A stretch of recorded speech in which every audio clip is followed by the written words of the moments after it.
Welcome to What CEOs Talk About. Do you wonder what CEOs talk about behind closed doors? How they bring their vision to reality? How do they overcome and succeed through adversity? We share that and so much more with each episode. Now, let's get started with the show.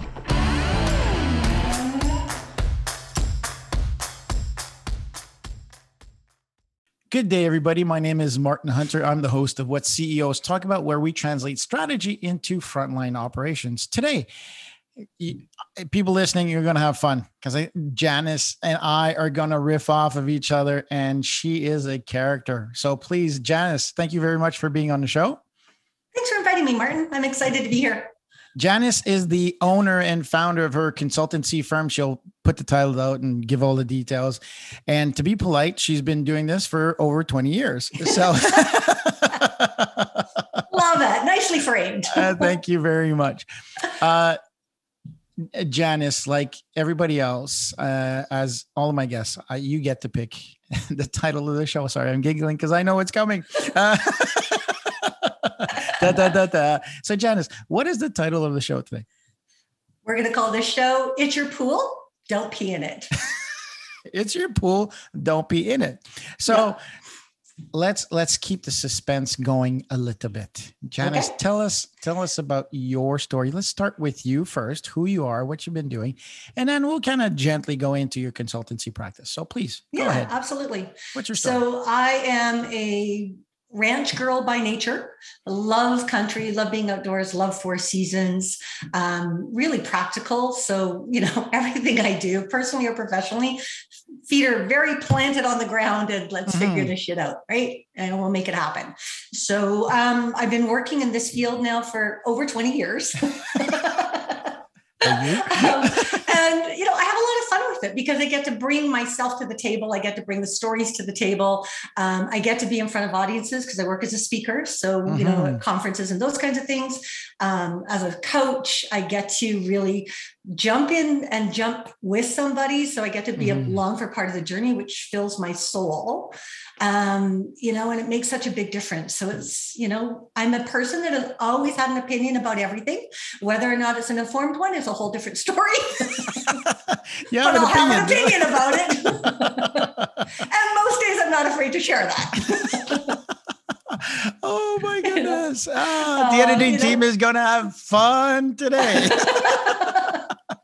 And Janice, don't be afraid if some foul language comes out, then there's a lot of things that is said on the show that is not bleeped out. So please go ahead. Don't be afraid. So let's talk about, when did you start your consultancy practice? When did you go, this is what I want to do? Like, did you have a job before, or did you just jump in? My background is actually in counseling, body-centered psychotherapy, counseling, adult education, all those kinds of things. And I used to do a lot of work as a counselor in frontline trauma work.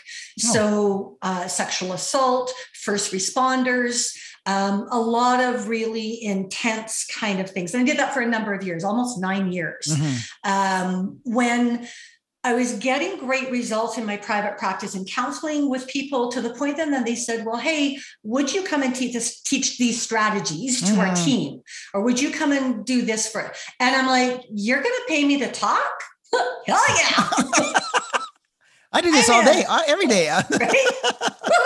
So I started going into organizations and I started working in different frontline responder groups, different trauma-based therapies groups, and started teaching. And then through that evolution in 2004, I was literally up late one night. I'm searching through the net and I'm like, oh my God, there is an organization called CAPS, which is a Canadian Association of Professional Speakers. People do this for a living. I bought a ticket to Ottawa in December. Don't ever do that again. But it's when CAPS actually had their annual conference, because none of us as speakers are working in December. So for those freaking cold. For the people in the US, Ottawa is our national capital, and it is compared weather-wise to Chicago.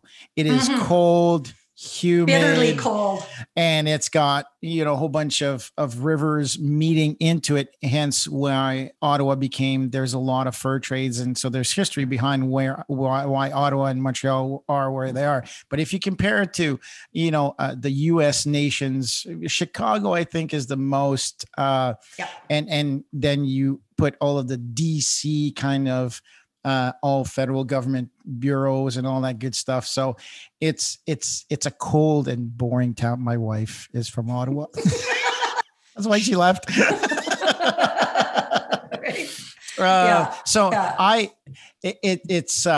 I'm excited to see, because so I was in the military, and I went to Bosnia, and back in 93, 94, the tours that I did, I came back with PTSD. And back then it was like, suck it up, buttercup.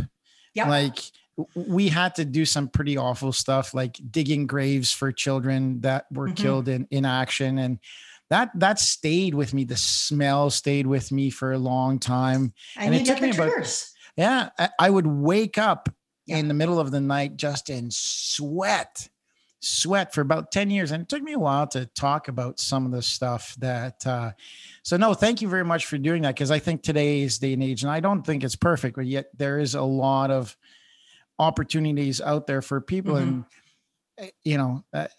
PTSD can be lived in different areas.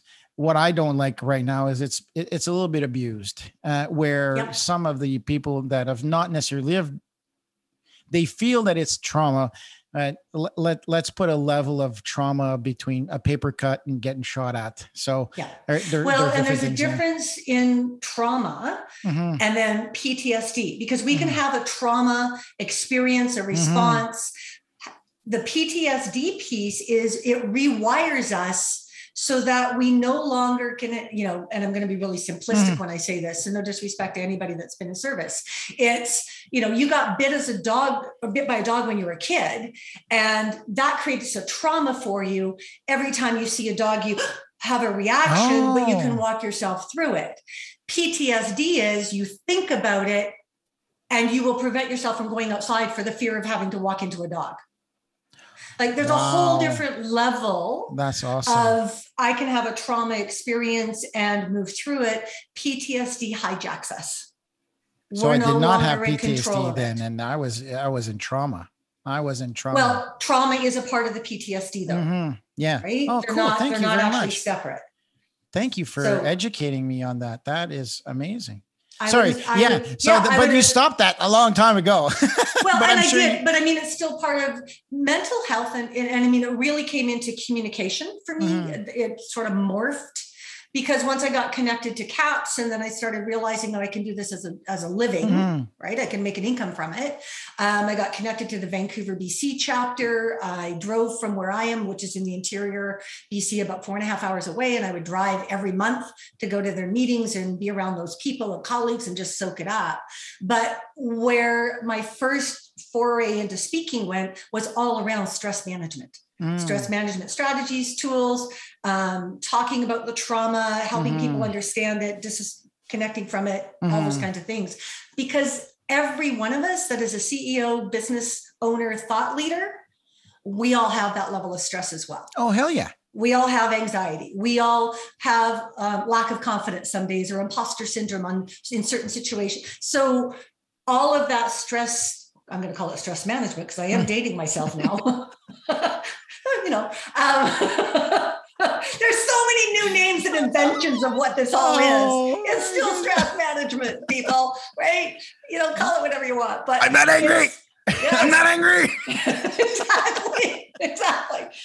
So it's about bringing all of those tools, but I needed to reformulate them from not in a counseling context into how do I do this to actually educate people's expectations? How do I give you tools that you can do it for yourself now, or be aware that you're getting triggered into something, or that your stress is actually what's creating the shitstorm on your team. I mean, the premise that I work with in my company, well, in everything I do is, you are one of your people. So, the statement that I'll say to clients is, your people will make or break your business, and you are one of your people. Hail to that. Yeah. How many times do we go at Urgio into an organization and they say, hey, can you please help us optimize? Okay, how much do you pay yourself? Well, what do you mean? Well, do you pay yourself fair market value of your salary? Now you could be full-time or part-time, that it doesn't matter, but you pay yourself fair market value. No, I give myself what's left over. Well, yes. What happens if there's a risk associated with that? That if you die or get moved, we have to replace you. Then we have to find an extra $100,000 to fill in that 156 that we're going to get for a president or a COO or, low levels or entry level CEO to fill that gap. Why should I do that? Right? Treating themselves, or what I like is, I don't want my supervisors to do this. So I work till midnight, and then you create these behaviors that everybody mimic. You see that in mining for leaders, supervisors. They want to treat their people like gold as supervisors, and they'll put themselves in harm's way or do the at-risk behavior. Then you're like, pardon my French, what the fuck were you thinking? Well, and that's a toxic culture, because you're actually saying, hey guys, we really believe in this company, that we believe in, self-care, and we encourage everybody to take their breaks and take their lunch and go for walking meetings. And then we watch everybody that's in the management position. Nobody does that. Okay, well, you said so, but I'm pretty sure if I get up and I'm the only one that leaves during lunch, everybody's going to look at me like, what the hell is she doing? So are you really walking your talk? Are you showing up? And I hate the word authentically because it's so overused right now. But truly, it comes from a place of, are you in alignment with yourself, with your message, and then within the culture, within the organization? We always say, do your actions meet your intentions? Absolutely. And so I was, before COVID, I was a corporate jockey, right? I'd fly the world and come back on Friday. If I came back on Friday, the first thing that I would do is go back to my office, close all my projects. So my intention was finish the work so that I can have my weekend with my family. Right. Right. The action or the perception was like, you've been away from the kids and I for an entire week, and the first thing that you do is you beeline it to your office to do more work. Exactly. So I'm being judged on my actions, not my intentions. So as a CEO, you can say, hey, we're pushing the limits. We're working hard right now. You can communicate that, but that communication only goes so far. At a certain point, people will say, well, you're full of shit. Because what you're doing and what you're saying are two different things. And like you said, it becomes a toxic culture. Well, and that's where the communication piece comes into it, because, even using the example for you and your family, if they understand that's what you're doing because this is what it's going to give us. Oh, okay. Now we've got a level of acceptance, or you might have a discussion about whether that was really going to work for everyone or not. But we're letting go of the unspoken resentment, judgment. I'm pissed off at you, dude. Energy, right? No sex for you this weekend because you came home and went straight into the office, and I'm not okay with that, So that kind of thing. And it's like, well, hang on, I did it but if we haven't actually talked about it, so that's where the transparency and leadership for me comes, both in our own personal relationships, because we lead ourselves first and foremost, but also then when we're actually having those conversations, it's like, oh, hang on. You actually don't understand why I'm doing this. That's where we start looking at the motivation that's driving things underneath the action versus just getting caught up in what the behaviors are doing on top and reacting. Absolutely. So we need to drop underneath and go, I need to understand why is he motivated to come home and pop into his office right away? What's up? Let's go. Let's go into the title of the show. So I think people have been patient. They've listened to us, right? For sure. Why did you pick? So please explain the title. Can you repeat the title for us? Absolutely. It's your pool. Don't pee in it. And why is that? Tell us about it. Because it makes me laugh. I love it. It's a brilliant title, in my humble opinion. I agree. I really do. I got this great visual now. Yeah. So I'll give you a little bit of the backstory of how that title came to be, but it is such a brilliant fit for all of the work that I'm doing. So years ago, I truly was a couch potato. I'm highly driven. I'm very, very action oriented. And so sitting on my couch, literally having no physical anything, decided that I should do a mini triathlon and do a sprint triathlon. Because the goal's got to be far enough out there that I'm willing to get my ass off the couch. Otherwise, like if someone says, well, why don't you just start with going for a walk? Well, anybody can do that. Yeah. Right? So the challenge wasn't there. No. Problem was I'm not a good swimmer. So drowning in part 1 would have definitely impeded part 2 and 3 of a triathlon, right? So swim, bike, run. Yeah. So I took swimming lessons. I mean, I know how to float. I know how to play on the water on a lake, but swimming laps is a whole different ballgame. Oh yeah. Right. I had a car accident in 1994, separated my shoulder and my arm. I, to this day, cannot rotate correctly. This is my full rotation. If you're in a pool with me, Martin, you and I will get to know each other because at some point I've now zigged into you. All right. You're like a 1945 torpedo. It doesn't really go straight. But my swimming instructor was, again, trying to motivate me to swallow less water, because I do swallow copious amounts of water when I was learning to swim.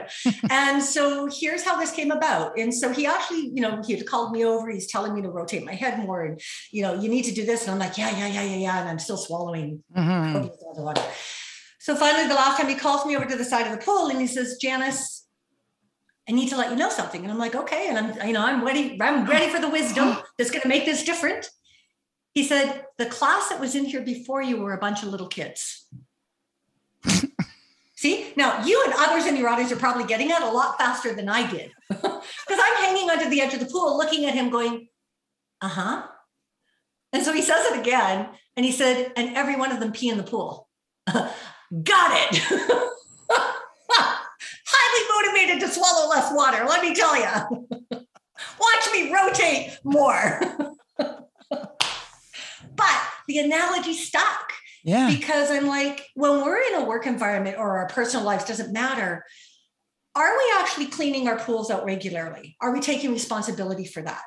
Who are we inviting to come in and swim with us? What is the quality of the water? And if you don't pay attention and clean your pool all the time and shock it occasionally, right? Do what you need to do to keep that everything in balance. You end up with a really slimy, yucky environment. Nobody wants to get in. So you keep saying, come on in. No, thank you. Your pool's not clean. I'm okay over there. So it just became an analogy that I've adopted for pretty much everything in my life. And it holds me accountable, but I love it because it hijacks people when I'm working with them, right? It's your pool, don't pee in it. So how clean is your pool, Martin? So my pool would be chemically balanced with a lot of pine needles at the bottom that I have a hard time sucking up. That's my pool. My hot tub is chemically stronger and yet always free of needles. Let's go with the pools. The family would be, that's a good question. Now hold on a second. So the family would be somewhat clean, but chemically imbalanced due to, I believe, age gaps and assumptions. So let me provide you some context. We have a tight-knit family. Tracy, my spouse, who's paralegal, decided to put her career aside when we decided to have children. She's like, I want to be a full-time mom, and that's important to me.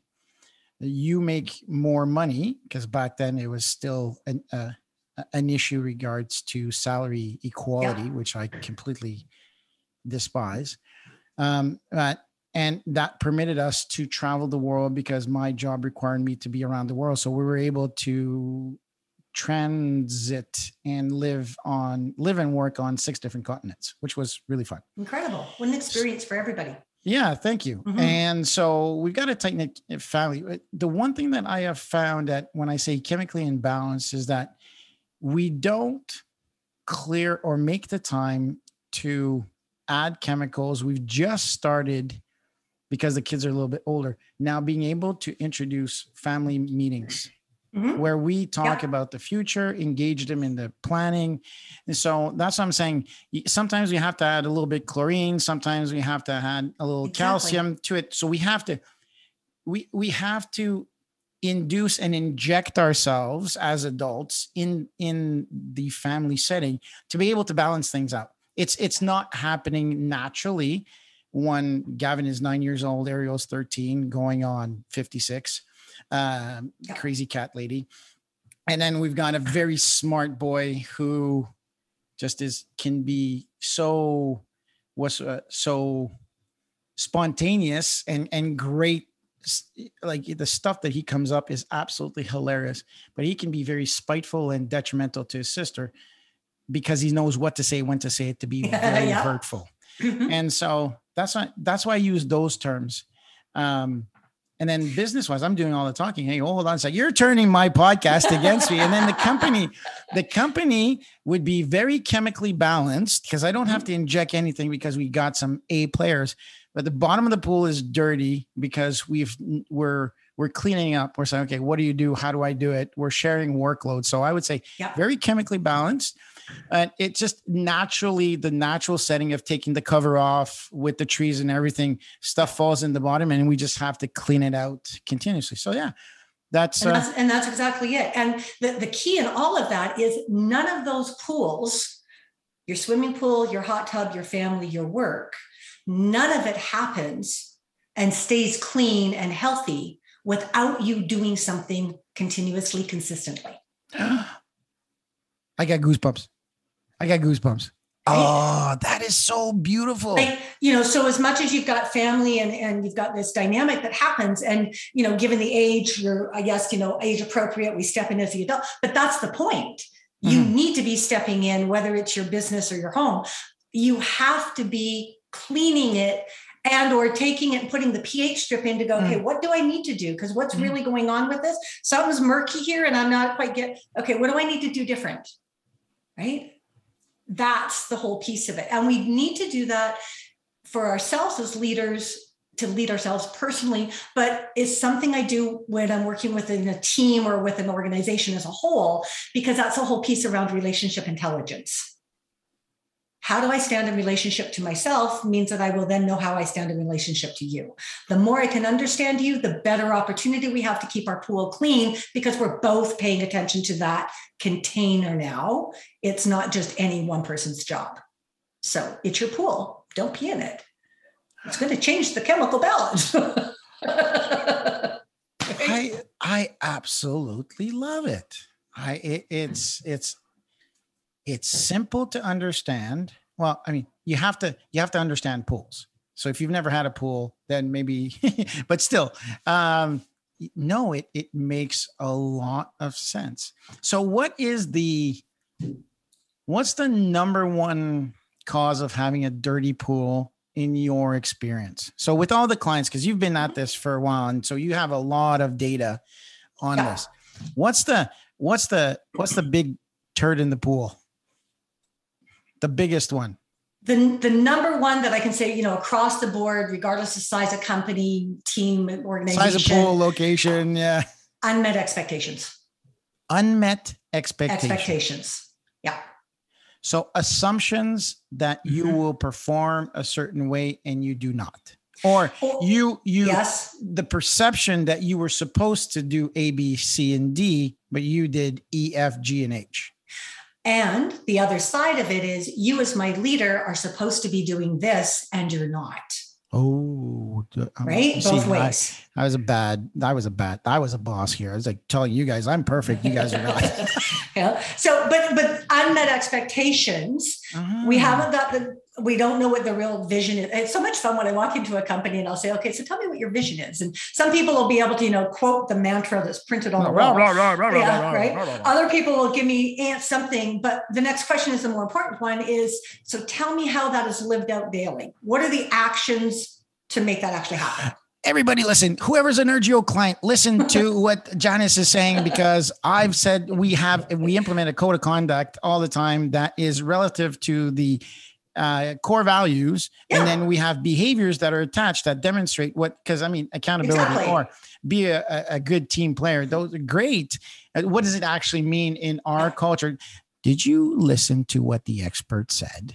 How do you live it? Code of conduct. Janice, thank you very much. Yeah. You get two cookies. And I love cookies. It's all part of that relationship and the connection, because ultimately when we're looking at unmet expectations, it's that's going to create the lack of confidence in that, okay, I'm not getting rewarded, I'm not doing it right, like I don't know where I'm going. But it's also the same unmet expectations that creates the conflict within the actual team, right? Or the miscommunications that are happening. Because we're working with something gray and we don't actually know what it looks like and how we're supposed to be living it. And if we're not living it, how are we holding ourselves accountable and talking about it so we can change that? So we have a tool for clarity that I stole from my military days. So when anybody who's in the military, US, Canada, EU, they'll know when I say SMESC, which is situation, mission, execution, logistics, or support and logistics, and command and control or communication. So that's mission planning. So you go through what's the situation? Bad guys are over there. What's your mission? Kill all the bad guys. How will you kill the bad guys? What do you need to kill the bad guys? And who are you going to tell that you're killing the bad guys so that somebody can go through that? Sorry, bad guys, very detrimental to your well-being. We've dwindled it down to direction, support, and communication for our clients. So I'm saying that's how you're managing up. You say, okay, as a leader, you need to provide direction, right? What's my expectation? You need to provide support. So which is the tools and right. How are we going to make that happen for you? What do you need? Exactly. Yep. Open communication, which is feedback. Are you being successful, or do you need guidance on getting to where you're at? Yep. Now, we're also telling people who are leaders of leaders or who are being managed and led, you need to get those three things from your boss. If you're not getting them, then you need to manage up. Go ask for it. Exactly. There's nothing wrong in asking. And think, I think what you're saying too. So the benefit of empowering an organization to not be afraid to ask for questions, to ask questions for support and at any level. Yeah, absolutely. There's, one of the perceptions or the things that starts to happen is as people are in their careers longer, as we get older, and I'm going to make this as a very generalized statement, but there's a lot of folks that I work with that all of a sudden there's this belief system that, well, because I'm here, I am not allowed to ask stupid questions anymore. Well, actually, because you're there, you actually probably need to be asking even more stupid questions so that you're still connecting to the generation that's coming in, But there is a perception that, well, I should have all my shit together and have this all figured out by now. Well, most of us don't. I think that talks to your imposter syndrome that you were talking about before, right? Yeah. We had Uta Prius, somebody that I interviewed from Will Creative. The title of the show was, I'm not a CEO, I just work really, really hard. So she didn't want to give herself the title of CEO because she thought that, like you've mentioned, hey, I'm not worthy of the title, right? That I shouldn't be the CEO. Am I doing the right thing? And, I should know everything because I'm the boss. And I'm like, no, you should be the stupidest person in the room and surround yourself with the smartest people. There's nothing wrong with being stupid. Yep. And I say that in the kindest of ways. Yeah, tongue firmly planted in cheek. Okay? Absolutely. But there's that whole piece about, because a lack of confidence is actually going to impede somebody's growth and success. So say that again. I think that you need to say it slowly because I'll say it slowly and purposefully. Yes. Just for you, Martin. Thank you. All right. A lack of confidence impedes your success, your growth and your success. How do you fix a lack of confidence? You work with me. Right. Ta-da! All right. First and foremost, you have to be willing to admit that you're actually unsure about it, or you're doubting yourself, or you feel that, what the hell, I'm not supposed to be. Like, you have to actually tap into that place where you're willing to be vulnerable. That's enough buzzword. To actually say it out loud to somebody. Now, I say me and realistically. But often within an organization, people actually need that outside person. So I don't care if it's your best friend, your coach, or whatever. You need the safe person that has no judgment around what that means for them, right? There's no buy-in, there's no attachment. So it gives you that neutrality to be able to say, I'm really scared. I think I might fuck this up. Like, I don't know what the hell I'm doing. They think I know what I'm doing. I'm talking a good game, but underneath my, I'm not. My little duck feet are just going, although I'm calm on the surface, right? That's where we get into the imposter syndrome, because we can't carry that energy and that armoring up, if you will, to show up, pretend we're something, and we're exhausting ourselves inside trying to mitigate what's really going on. Yeah. So we do need to go get outside help, no different than having when you've got PTSD or the trauma stuff. We need to go get outside help. If we could have done this and figured this all out by ourselves, we would have done that already. And I think the one of the fundamental biological situation that people tend to forget, and they're too cerebral about it, is that we are social creatures of nature. And Huge. And we've learned through storytelling. And two things that are of biological, and I'd even say across species, is the power of curiosity. So to be curious. And also to leave a legacy, to teach. So that's why two things that I think coaching and mentorship, and both the ability to learn, the creativity. When you look at a child, they're so curious. They do everything, right? Yeah. Say curiosity killed the cat, right? We just adopted a kitten, and that thing is sniffing everything. They're discovering, they're playing around, and I think that as we grow up, we feel to say, well, that's what kids do. Kids are curious. And for us at Urgio, that's our number one brand promise, core value, center of a mission is ignite curiosity. Revamp that curiosity about yourself, about your business, about the people that surround you. I think that is because Brene Brown does a good thing about courage and vulnerability that work together. Yeah. If you're not curious at how to improve yourself, or like you said, you have two people put the shield up, and they go, well, I'll tough it out. I'll tough out the storm. And then I'll put that up. And then all of a sudden people say, well, what a dickhead. And like that guy's an asshole. And you're not having any engagement that's actually dealing with what's sitting underneath it. Yeah, exactly. And I use this with clients all the time. So my favorite C word is community. Oh, I have the other few. I like the other one too, but we'll keep it clean for this. Oh yeah. Don't say that one. No, don't say that. No, don't say that one. But I do. I love community, because we need, and this is a philosophy that I bring to the table for myself, is I like it when it happens for me. We need to be seen, we need to be heard, and we need to know that we matter. We need to be valued. And so it's in a relationship that we actually are in that witnessing process. Right. And I throw the ball to you. You give me some feedback, some information. I get to take that in. Oh, yeah. Okay. So that's how I grow and stretch. But if I'm thinking I'm all that in a bag of chips and I don't need you and I don't need anybody and thank you very much, I'm an asshole. Right. That's true. Because everybody just looks at me and says, yeah, arrogant, you're done. I don't care if you're female or male. You're still an asshole. It doesn't matter what your gender is. There's one on everybody. Yeah, right? Literally, exactly. There's one you don't. You can be binary. You can be he. You can be a she. Doesn't matter. There's an asshole on. And what we want though is we don't want our asshole part to be driving our bus. Correct. Right. I mean, for me, if my drama queen and my teenager, they get together and they're driving the bus, it's going to be a really good time and probably really embarrassing now that we have cell phones to take pictures.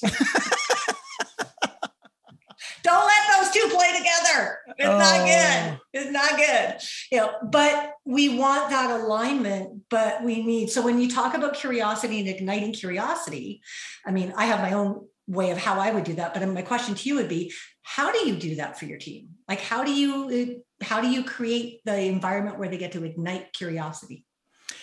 So we have a methodology where there's a couple of ways. We encourage by having a leadership or a servant leadership model, meaning that we always start with questions. The best way is not to tell, but to ask.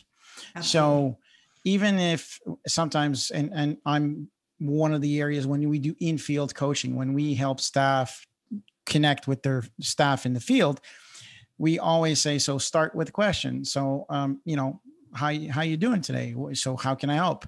And you leave this. One of the tactics that I use is silence is killer. Mm-hmm. So Janice, role play with me a little bit, and you go, sure. Hey, Janice, what can I help you with? And then Janice stays quiet, says, nothing, boss, I'm good. Yeah, seriously, I'm really good. But thanks. I really appreciate you asking. Okay, so let me ask again. What can I help with? No, I don't know. Things are going okay. Yeah, marketing is going good. Oh yeah, they're rocking it. Okay, how about sales team? Well, there's a couple of guys that are struggling because they're a little bit competitive right now. So I don't know if they're really meeting the client's needs as much as meeting their own needs. But I know they'll work their way through it. Okay, so let's talk about that. So you see how that so that was thank you very much for jumping into this. So she's a pro. I just have really to think of different clients and situations and I got that. So Janice can think on her feet. So we ask a lot of questions. So we always say lead with a servant mindset and come in thinking that you're wrong. So that is our, so even because most of the Urgio partners that we have, the project directors and even the project coordinators have all owned, failed, run. Yeah. So we have lived the entrepreneurial war. So when we are helping private equity firms with optimizing their portfolios or companies that we've been there, I've failed twice with companies and I know what not to do. We have to fail in order to be able to grow and know it. Right. And exactly. It absolutely makes you relatable then to your clients because they know that you will walk the talk because you've actually had the experience. And somebody on your team has had it. And I'm not dissing the Deloittes and I'm not dissing, the big consultancy firms. We don't run on MBAs. We run on bruises and scars and empty wallets sometimes. So all of our project directors have got a lot of experience. And so when they come to the table asking questions to a client, how can I help? Mm-hmm. It is a truly, how can I help? Can I help? And they keep going in the questions until they find a key component that has a specific topic. And then we prioritize, right? We continuously reprioritize. So that's how we do it. And that's how we encourage other companies, our clients, to do so. Cool. One of the pieces, because I'm on the same page as you with that. So one of the other pieces that I'll get asked sometimes from leaders is they'll actually say to me, well, I hear that you want me to be curious, but I'm not a curious person. I'm really process driven. I just give me the system. We'll follow the system. Mm-hmm. We'll use some metrics to know whether or not the system's working and we'll adjust it as we go. So what I'll say to them is, how often do you listen to your intuition? Now, some of them will my what? What's talking about? That's not woo-woo stuff. I don't do woo-woo. Yeah. Right? But I really want, and from a coaching context, because I do believe it's about people having their own aha moments. It's not about me giving it to you. It's about you having it. So it's yours and you own it. Mm-hmm. So it's about, and I'll say this as intuition driven action. Oh, I like that. I want to get everybody so in touch with, and I give them tools and strategies to do it, but I want them so in touch with their own intuition, because intuition is never necessarily ABC. Mm-hmm. I got a feeling. I'm thinking I might. Mm-hmm. What if I? So let's follow those little breadcrumbs and start building your intuition as an actual strategy, a muscle. Mm-hmm. Then you know how to tap into more frequently for whether it's something really little or it's the really big stuff, because that's where your curiosity on a personal level starts coming from. So no, absolutely. Intuition driven action, and so if you break down what Janice said, intuition, curiosity, intuition driven. Okay. So now you've got an intuition. Now you're going to build a plan around your intuition. Say, I think that this is the way to go. Ultimately to do.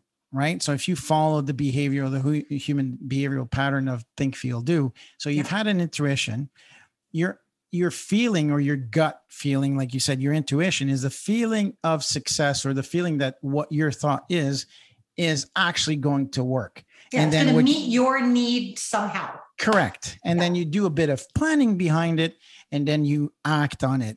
And that is half the component that is required for continuous improvement, which is planning, doing, tracking, and adjusting. So then all you do is you go on your, as Janice mentioned, your intuition driven action or decision, Action. Thank you. Yeah. And then what you do is so how do I measure my actions? Actions are very measurable because they're behavioral based and they're systems that you can track and therefore go on to it. Behaviors can be tracked. A lot of people forget that. Exactly. And we can track behaviors. And in tracking a behavior, if something isn't actually sitting in alignment for us or it's not working, that's where we get to be curious and go, okay, but why not? What has to be different? What am I noticing over there that looks really good that I'm attracted to? What am I not doing over here? Why is there pine needles in the bottom of my pool, but there's no pine needles in my hot tub? Because there's a cover over the hot tub. I know the answer, yes. Right? But then, so what are you protecting? Are you protecting the hot tub and not the pool? And then why? And your answer might be, it's like, hey, I don't care that there's pine needles in my pool. It just doesn't bother me. So it's an opportunity to just have that assessment for yourself. But more importantly, is that curiosity that comes in around, how do I get better at this so I enjoy it more, that I'm more fulfilled, that I'm more satisfied, that I really do love what I do versus just telling myself I do, because there's a difference. Right? That's where we get into the burnout side of it, is that we've told ourselves we love it enough, but really we hate it. But it's what we're supposed to do. So that's what I did. So it's about looking at it in that place so that you realize that you are always more important than what you do or your title. Absolutely. And I think that you as the individual is what's important. Too many times we are harsh on ourselves and we don't apply that. Do I see myself? Do I hear myself? Do I matter?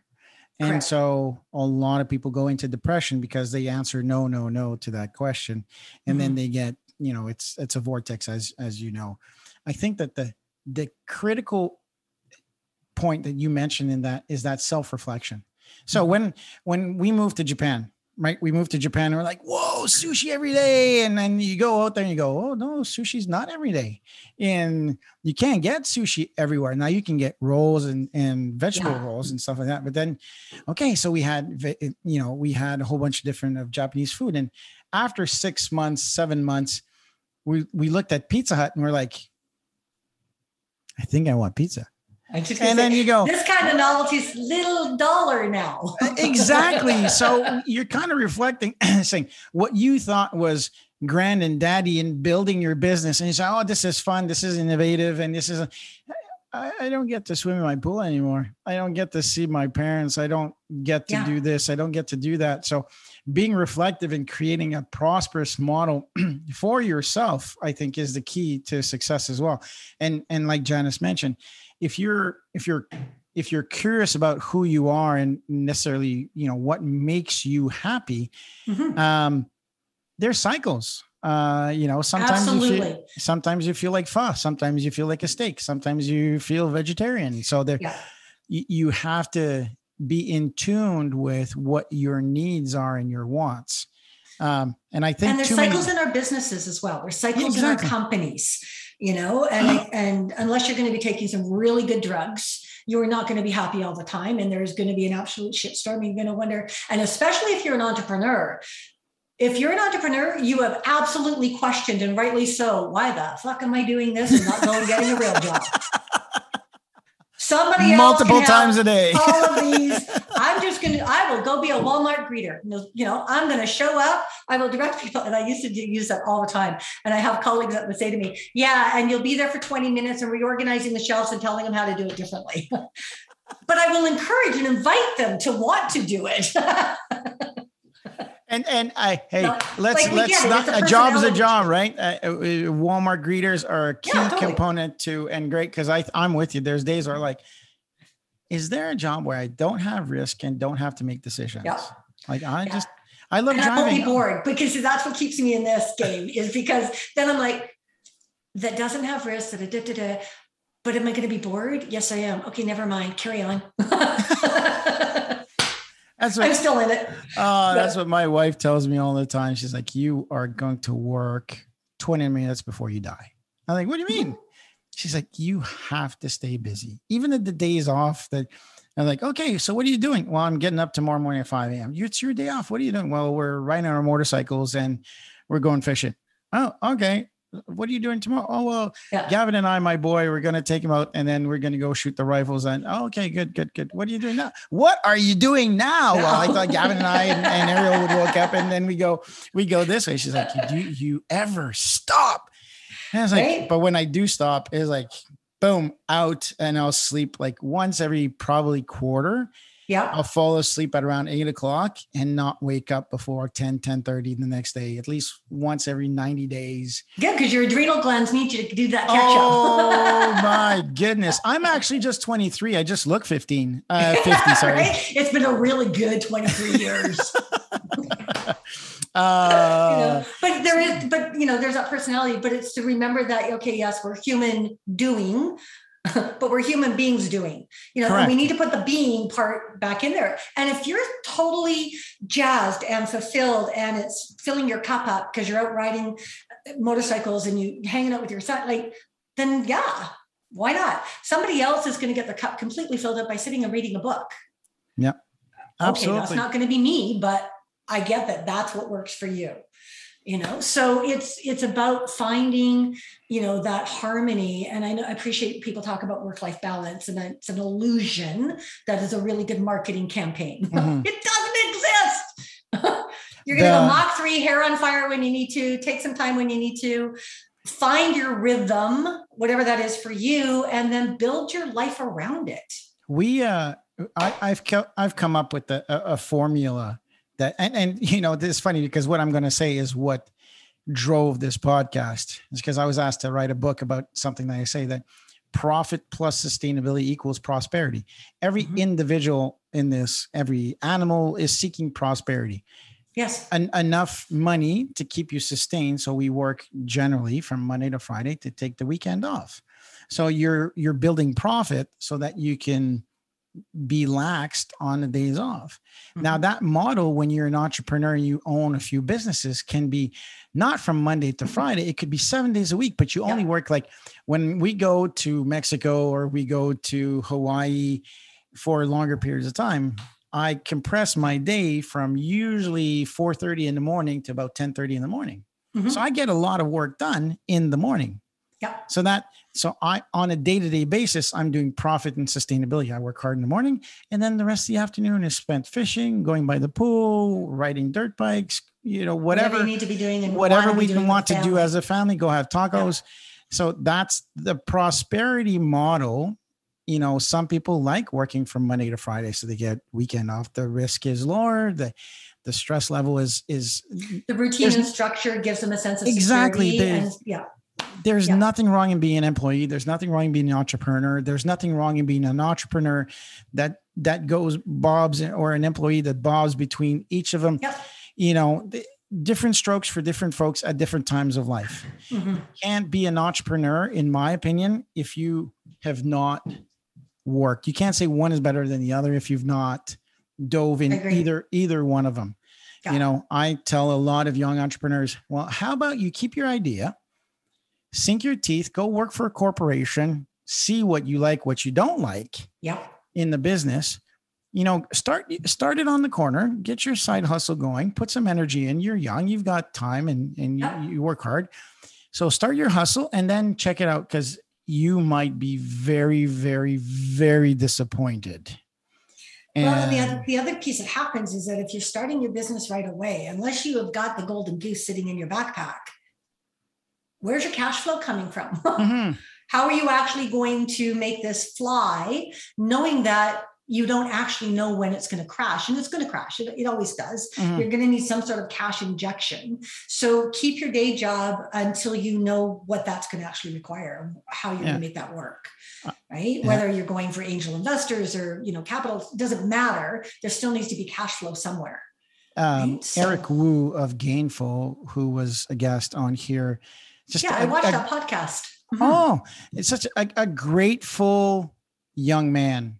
And when I mean young man, he's not 12.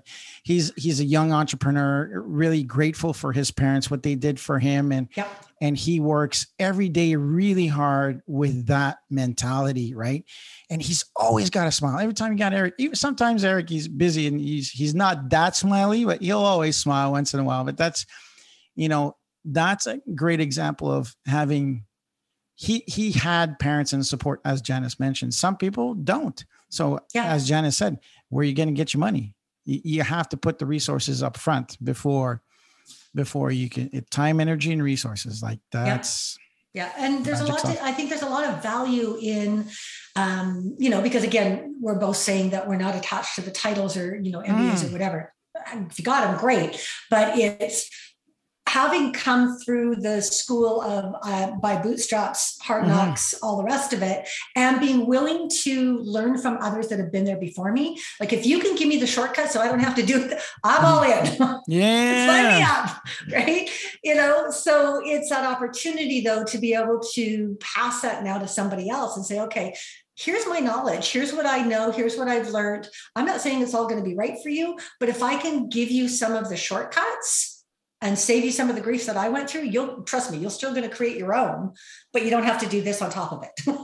So I think that's brilliant, right? Put the chlorine at the end of the night in the pool put chlorine in, but put it at the end of the night. Make sure that when you do your testing first thing in the morning. Make sure that water is up. When you put your water, you let the hose run a little bit so that you don't have all this junk in it. So those are the little shortcuts that you're saying that comes from experience, right? So kind of full circle here on it's your pool, don't pee in it. So Janice, what's the I ask pretty much everybody this question. What's the one piece of information, documentation, reference? It could be a book, it could be an individual, it can be a saying. When it comes to me, so the examples I have, a book, but when I think of somebody who's informed me is when I left the Army, I was really sad because Army's everything that I wanted to do and I really didn't want to leave. He said, there's three things that really matter. A warrant officer, he says, your physical and mental health, your family. So number one, physical and mental health. Number two is your family. Number three is every fucking thing else. Yep.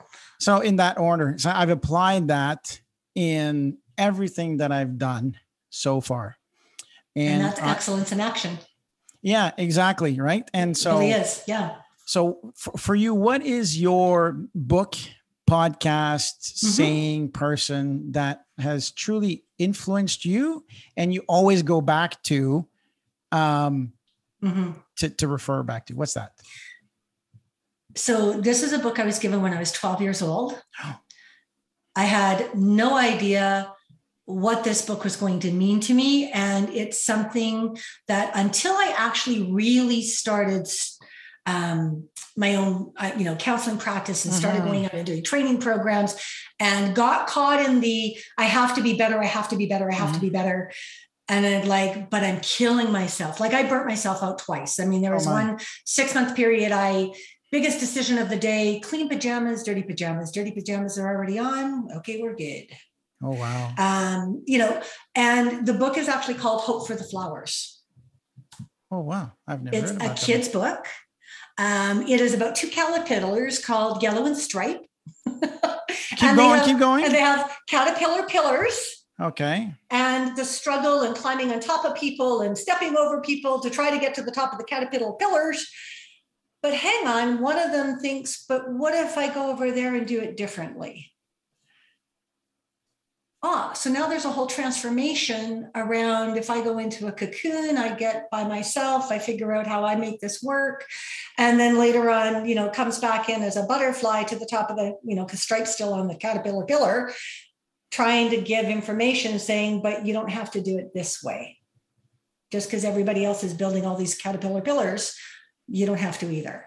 It is the coolest book. Amazon, I think it's about $5 now because it's that old. Author's name. Doesn't matter. Okay, Trina Paulus, I think. But yellow book, white caterpillars, yellow and stripe. What's the title again of the book? Hope for the Flowers. That you know what, Janice? Out of all the podcasts, everybody says, "Oh, the E-Myth or this or that."